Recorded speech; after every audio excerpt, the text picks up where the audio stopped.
Good morning, good afternoon, and good evening once more, viewers. Welcome back to the Requiem for London Chronicles, the City of Martyrs. We continue from an earlier scene today as one Emily travels once more through the streets of London. After having very recently talked to the Speaker of the Blood, she has been given information of where to locate reinforcements that the Council has sent. A Night Doctor of the Carthian movement. The name on the card says George McNeil. The address is an old parking garage. Let us follow her as she travels out into the night to search out for this Night Doctor, in the hopes that he might have a quick, albeit experimental solution for her most recent predicament. Take it away. Emily, I will just perhaps change just for appearances. Emily, looking more like this. Makes her way around. It is perhaps a little strange to see a woman, seemingly of the Muslim faith, alone in a back alley or wherever it is, this parking garage. But she is keeping to herself, just trying to avoid as many people as possible. She's not walking that fast, but she will find this place. She is trying not to exert herself overly much. She's walking slowly, but then again, it's the City of London. The tube, the London Underground, will take you pretty much wherever you need to go within a relatively fast, well, short amount of time. And she will find this place, and she will... is this a mobile number? The number on the card. Yes, it is. She will send a message saying that she needs to talk, and she will just say Crimson Business. All right. Again, it just goes to a voice message system. There's no real message there, just the default. Zero effort put into any, personal voice message system. And as you continue on to the location, you will find a relatively abandoned parking garage. The only thing that would stand out is a rather old-looking truck and one of those old-timey mobile home / trailers that goes onto it. Very, very unsportsmanlike, parked diagonal across two separate parking areas.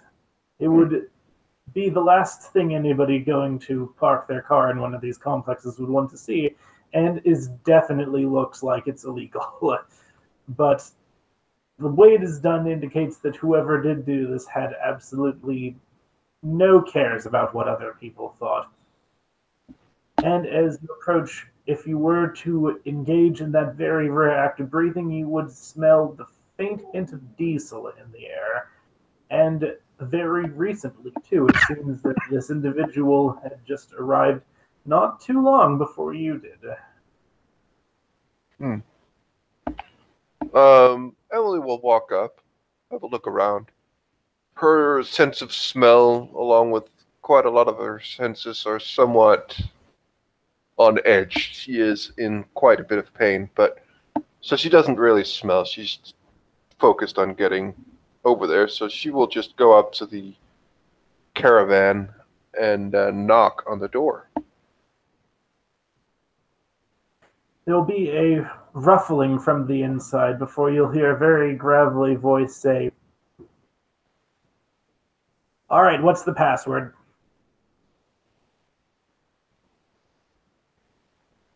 She'll knock a little bit more hard. It was a bad joke anyway, no sense of humor, as the door will then open and you will immediately feel the presence of another beast.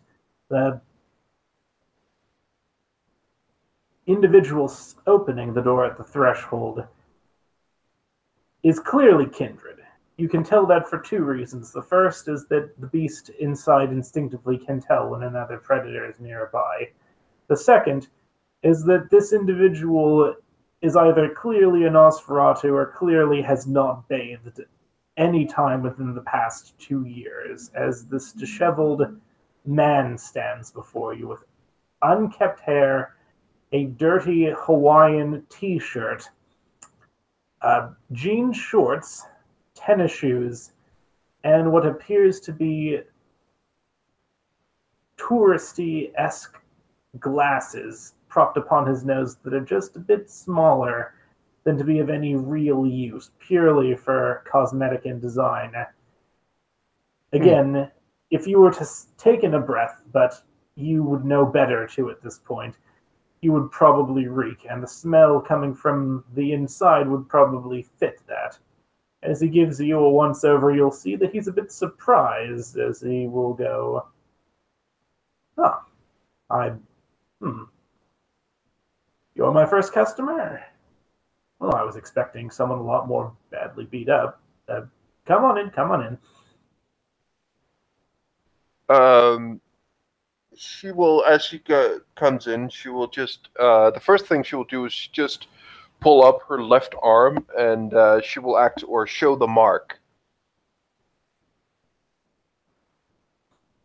Yeah, I was figuring that was going to be the case. Look, before I begin, I'm going to tell you the same thing that I told them. See this trailer? This is where I live. This is my life. It's compact, it's convenient, I take it with me wherever I go, and most importantly, I have more than enough space to stash a vast majority of my work here. So, let me set the ground rules for this before we begin.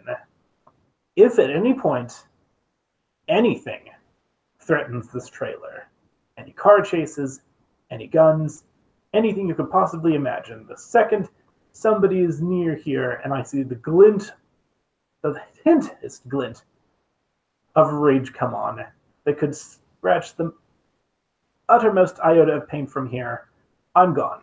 I'm out. I don't care the consequences. I'm gone. I'm doing this because I owe a favor, nothing more. That's it. If you can agree to that, then we can continue. If not, get the hell out. She just nods. Oh, good. Somebody's actually reasonable. Well, in that case, come on in, come on in. And as you enter, you will see that this, again, it's one of those old-timey trailers, but the inside has been completely redone and customized to basically be a makeshift operating room.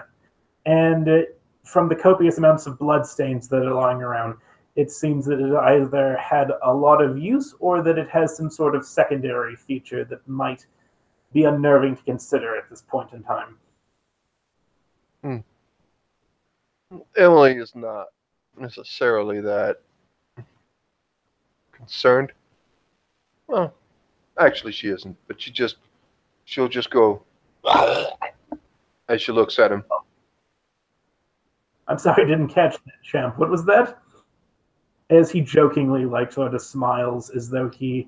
She takes her face covering off, and... yeah, the smile immediately vanishes. It's just like, holy shit, what happened to you?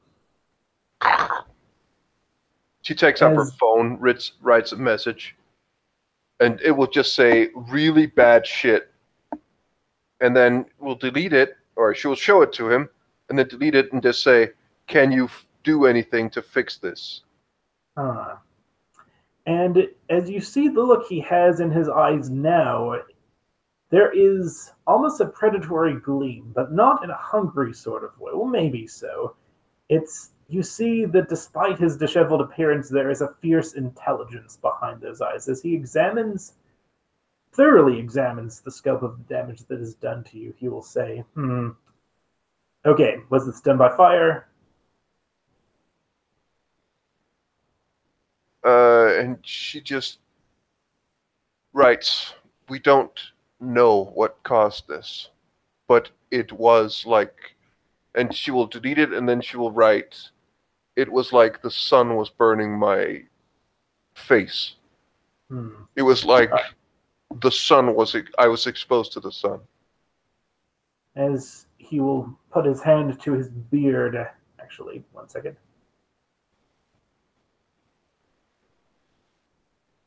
There we go. As he puts his hand to his beard and strokes it, he will look at it and say, all right, if I'm going to treat this injury, I need to know some of the causes behind it. So you said it felt like sunlight. What medium exactly did this transfer from? Was it coming into contact with any sort of object, any sort of creature? Like, was this induced by some sort of symbol? Like, was this some sort of chemical that they used? And she will Again, just write a liquid, we don't know what it is. Liquid. Was this liquid organic or chemical in nature? Most likely organic. Hmm. She will write. Okay. And she will just at this point she will also take more off the clothing. She's wearing underneath. She's wearing training clothes, and he will notice that she is like, one thing is, like, you could tell before that she's a bit taller than normal women, but she's also now, like, it's quite clear that she's actually fairly well built and probably quite strong. On her left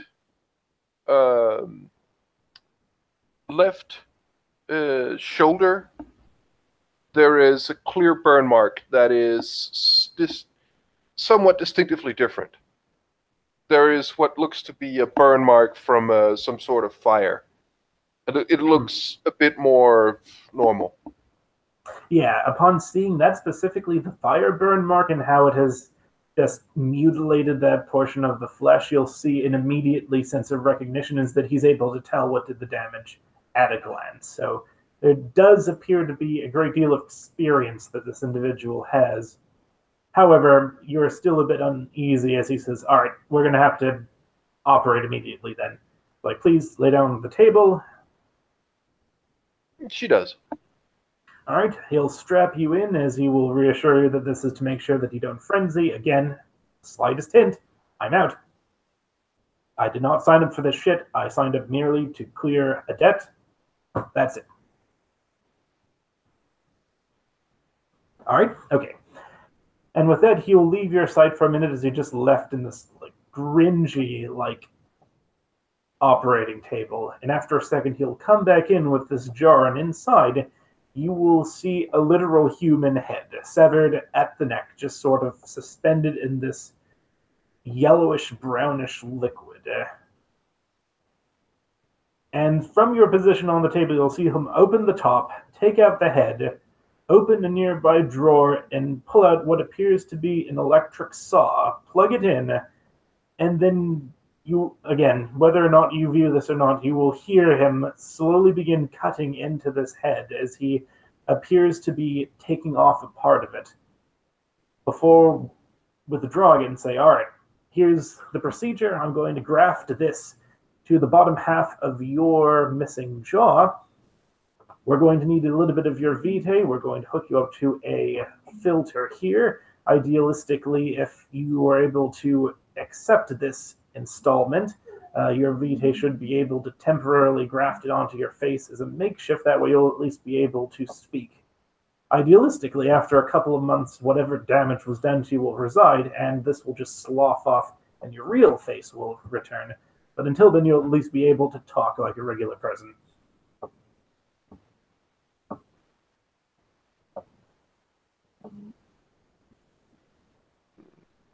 She doesn't really say anything. She just asks that she can't wait that she were right, that she can't wait a month to be functional again, or to be up at full strength. But she just looks at you, looks at him, and just shrugs, and just like kind of nods in agreement, as in that he can proceed. All right, very well. Now this is going to hurt like a...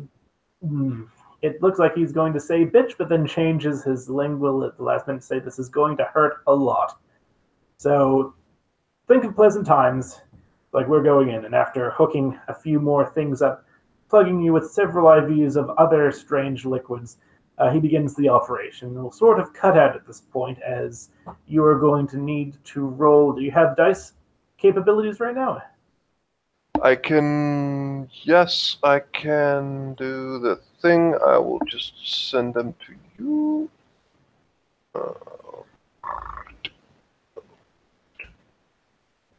What do you need me to roll? All right, this is going to be a composure plus stamina.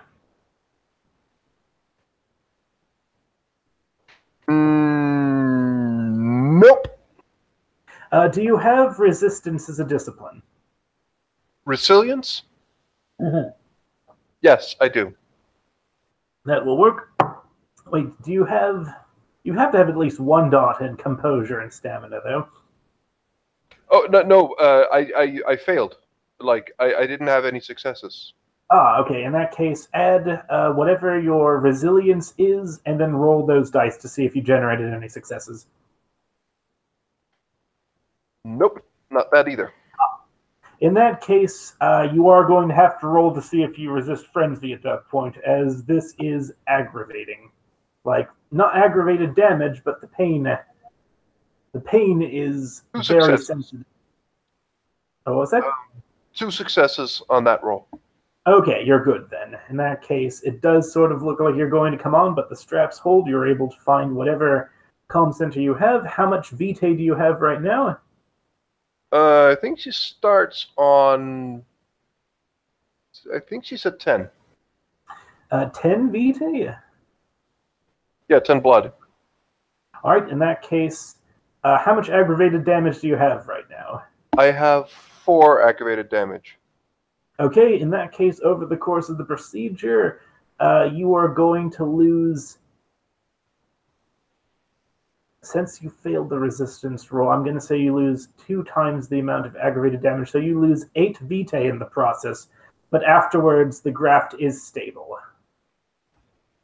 Okay. It's not pretty, but you can, again, have a lower jaw, and a tongue by the look of it, too, now.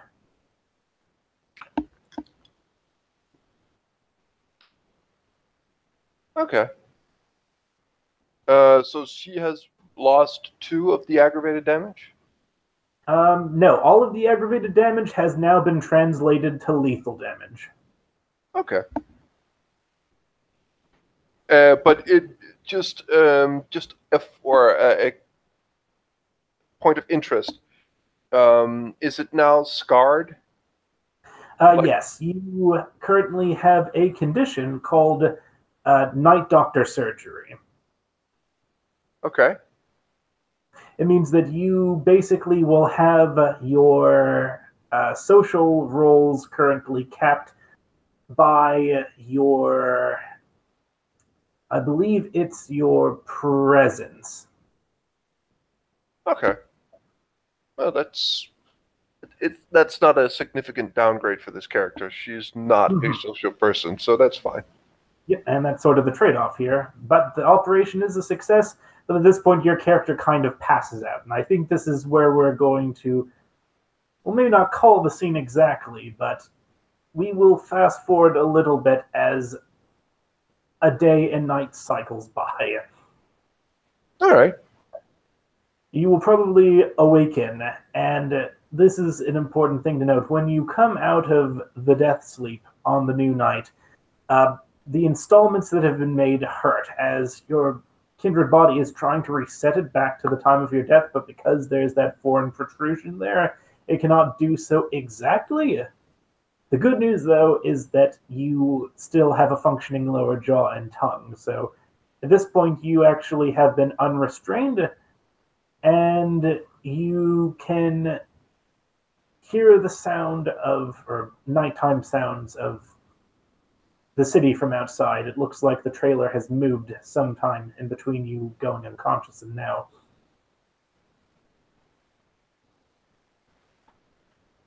Emily will just get up, groggy. Is she's very hungry, or has one of the IVs been also blood?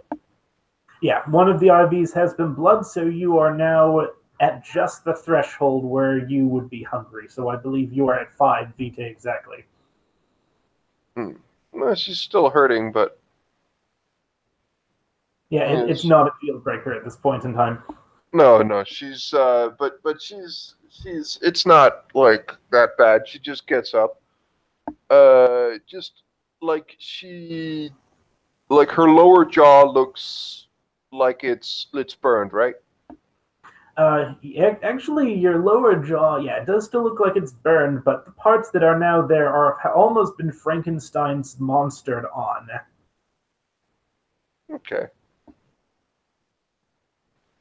There does appear to be some very crude stitch work here and there, and again, the parts, it clearly looks like the parts that have been added are a foreign part, especially when you have not used the Blush of Health.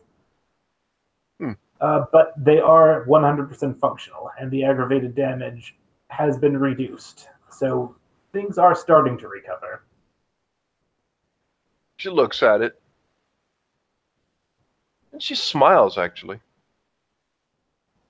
for a moment, as she looks at it, and just,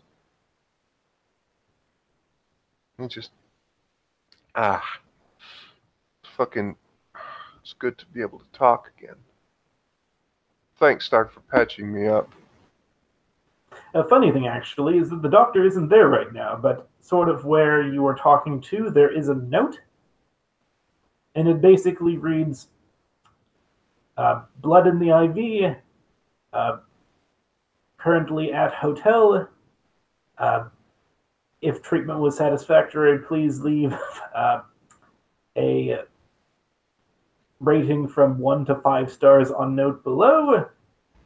Spread word about treatment center / cost of treatment with friends and other agents. Sincerely, Dr. McNeil. She writes a 3. Nice. And we'll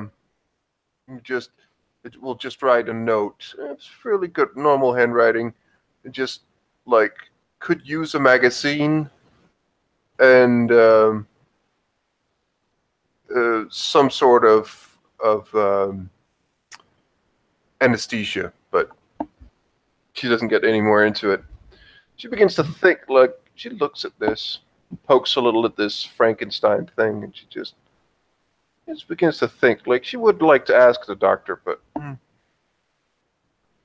she will actually write a note herself, and she will ask if I am to, like.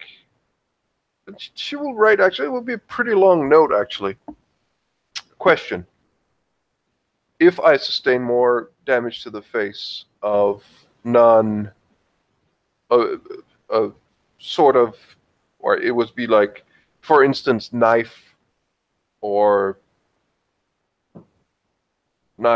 stab, and my blood is used to heal, will the addition you gave me be rejected faster? Question mark.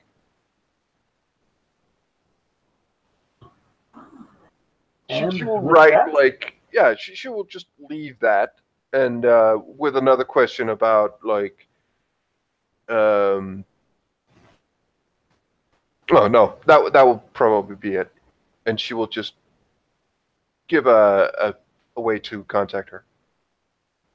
All right. And with that, you probably head to the door. As you do, you'll see there's one last sticky note on it saying, P.S. Make sure to lock door behind you when leave. Thanks. Yeah, she puts on the clothing she came in again, just for the sake of it. And yeah, she will lock the door, and yeah, she will begin to head out. All right. And as you do, you will see that you are at a motel that appears to be just sort of on the edge of London right now. It seems the thing has been parked out inside the parking lot of the motel, and very faintly you can detect the feeling, a lingering feeling of a kindred somewhere inside. So that is probably where the doctor is going to be staying right now. But there is a bus stop nearby, and it doesn't take you that long to head out into the night. You have your cloak from earlier that you were able to use in order to obscure your facial features again if you so choose.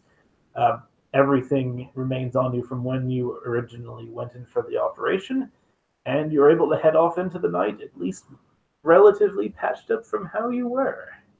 And with that, final thoughts of Emily Stevenson as she returns once more to London. As she's beginning to make her way back, she will just be thinking, well, in her mind, she'll go, at least this will help keeping some of those idiots away from her. You know, she has a job to keep up appearances, but there's a lot of guys that normally come up to her and ask her all sorts of things she doesn't really want to deal with. Like, I don't know, she doesn't really care about it anymore, and, well, she never really did, but now they might be able to leave her alone since she looks significantly worse now. That's actually a good thing. And with that, I believe that this is the moment we will end our scene. Thank you very much, ST for ST, players for playing, and watchers for watching. Good night.